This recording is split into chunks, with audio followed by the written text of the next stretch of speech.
Game high, 31 points for the Trailblazers in the 111-95 victory over the Spurs in Portland. After the game, Tony Parker says he's the problem. Here's the quote. "It's tough right now. It's tough. Since I've been with the Spurs, I've never experienced that in a 3-game, 4-game stretch. We're not making shots. It starts with me. I'm not making shots. Our 3-point shooters are not making shots, and everything is tough. We just have to stay positive, though." San Antonio has scored fewer than 100 points in 10 of their last 14 games. The Spurs will play Sacramento and Phoenix on their 9-game, 20-day road trip. They're 2-5 on that swing. Skip, let's talk about your Spurs. Are they done?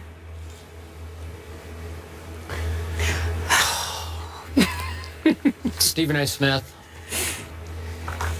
I'm going to be honest with you. I usually have a pretty good plan of what I'm going to say to you on this show. I am so lost, I don't even know where to start, because trust me, in all my career in this business, many, many years, covering, watching, following many, many teams, I've never, ever seen anything like this. To answer Carrie's question, yeah, they are dangerously, dangerously close to being done. I'll say they're D-O-N. And I am fighting off that E on the end of that word. I'm just fighting it off. I'm hanging in there. I'm hoping for a miracle, because it's going to take a miraculous return to the living for my Spurs to have a chance to seriously even be in the playoffs. I'm not sure at this moment they're going to make the playoffs. Stephen A. Smith, I watched them every night until last night. And I must tell you the truth, I turned it off in the third quarter. They actually made a little run at the start of the fourth quarter and then got blown out again, because I see no signs of life in the defending champs who brought back every single player from last year. Every single player is back. I see no urgency. I definitely see no desperation, because I see no emotion. I see no intensity. I see nothing. I see a dead-headed, dead-in-the-water basketball team that apparently is just happy that they should have won the last 2 championships and did win the last one, and now they're just going to rest on their laurels. We are almost to March the 1st. Sunday is March the 1st. This is the annual rodeo road trip on which they always unite, come together, take off. No. They are going south quickly. They're not even competitive anymore. Not even competitive. I'm going to remind you, last year's team was 30-11 on the road by 5 games. That was the best road record in all of pro basketball, by 5 games. Now they are 14-16. They're going to have a losing record on the rodeo road trip, because trust me, they'll lose at Sacramento and they'll definitely lose at Phoenix, because they're not competitive.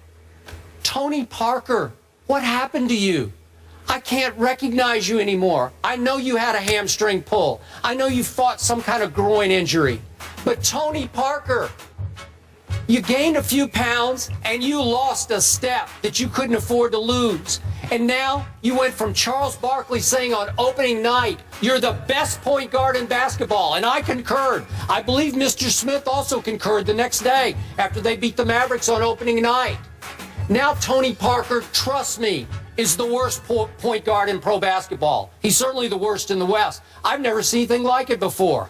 And this is not a case of this team suddenly getting too old.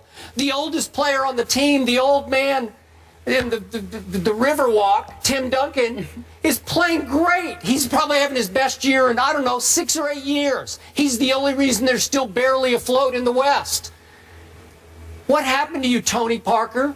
Ginobili's become a fourth-quarter turnover machine, and Tiago Splitter does have a back injury, and Patty Mills, my favorite player from last year, even Jeff Van Gundy said he was Jeff's favorite player last year. He won so many road games. I watch him every night. I'll bet Patty Mills single-handedly won 6 or 8 road games last year in the fourth quarter. He's a disaster. Came off shoulder surgery, slumped all year, and is now deep in Pop's doghouse. It's not going to work. I don't see anything. They can't make a three-point shot. They started off great. I don't know if you remember this, Stephen A., but I was so happy early because In that first month of the season, they won 4 big road games. They won at Clippers, at Golden State, at Cleveland, and at Memphis. But now that I look back, they caught all 4 of those teams before they had taken off and found themselves. Spurs were just kind of on a high from the year before. So they win those 4 games. How many times have I sat here this year and told you my Spurs are developing a dangerous habit? They're learning to lose close games late. They've lost 9 close late games. 9. And now they will be lucky to be in the 8th spot. So, Mr. Smith, you're telling me I'm overreacting. Are you going to pick them over Golden State in round 1? Because I'm going to have a hard time with that. I'm just being honest with you. It doesn't feel very good to me right now. Well, am I going to give them a shot? Sure, I'll give them a shot. But they're going to have to win 3 straight road series to get to the NBA Finals and win it on the road? Really? I don't know. I'm going to hang in barely, and I'm going to trust you as my brother from another mother to walk me back off the ledge upon which I'm about to leap off of. But I see very few signs of life right now. You finished? They are. Very emotional. Yeah. Very emotional. Here's the deal. Skip Bayless, the San Antonio Spurs are not looking very, very good right now. No one does when they're missing shots. And when 2 of your snipers, a guy in Danny Green and another guy in Patty Mills, you know, Danny Green shooting about 43%, Patty Mills shooting about 36%, it's not impressive. No. Tony Parker said it best. Guys are not making shots. And so what happens is that when you've gained a little weight and you've lost a little step, what happens is that you try to overcompensate because you still think you're that dude that you were when you didn't have those pounds and you didn't have that lost step. You might try to do too much. You might try to do things that you don't need to be doing, and then all of a sudden you become a turnover. Manu Ginobili's trying to overcompensate because he's seeing guys miss shots. So he's going to try to do too much because he's a high-end competitor, and those kind of mistakes happen. Tim Duncan is the model of stability because things are never as great as they seem until he wins the chip, and things are never as awful as people portray them to be. Tim Duncan is that guy that he's your stabilizing presence. But in the end, we understand Tony Parker's got to play better. Danny Green's got to play better. Patty Mills has got to play better. Tiago Splitter's got to get healthy. Kawhi Leonard is still working himself back into the mix. He's leading the team in scoring at 14.8 a game. He's the only one averaging over 30 minutes, I might add. When you look at it from that perspective, Skip, I get where you're coming from in terms of your concern, but it's February. And there are enough games on the docket. I don't believe they're losing to Sacramento on Friday. I believe they will beat Sacramento tomorrow night. But more importantly than that, what I'm trying to break down to you is that, of course, they have to make shots. When I've watched the Spurs, one of the things that alarms me is I see them missing open shots. And that to me, I'm not really worried about that because that's just not going to last. Some nights you have it, some nights you don't. But they're a 5-time champion for a reason. Could they end up? I didn't pick them to go to the finals. I didn't pick them to win this year. But my point to you is that, do I think they're going to make the playoffs? Of course I think so. Because I think they're going to find a way. Because I think everything about this organization is about the postseason. They have to make shots. It's not like they're not running plays. It's not like they're not playing hard. They have to make shots. And when you make shots, it will inspire you to lock down on folks, to give yourself an opportunity to win. But when you're missing shots and you can't hit the ball into the ocean, it demoralizes you. That's what they're going through right now. They'll get it together. This is not the time to panic. If this were, mid-March and beyond, I would think differently. Still February. I still believe, and by the way, they got 2 more games to go, and then they got like a 7-game home swing. Road, even though it hasn't affected them in the past, it's affecting them now. They'll get over it. They'll be fine. They'll make the playoffs. Sunday is March 1st. 23 games remaining. It's time to go, and they are going nowhere fast. I agree that it's time to go, but we have seen the Spurs rise from the dead.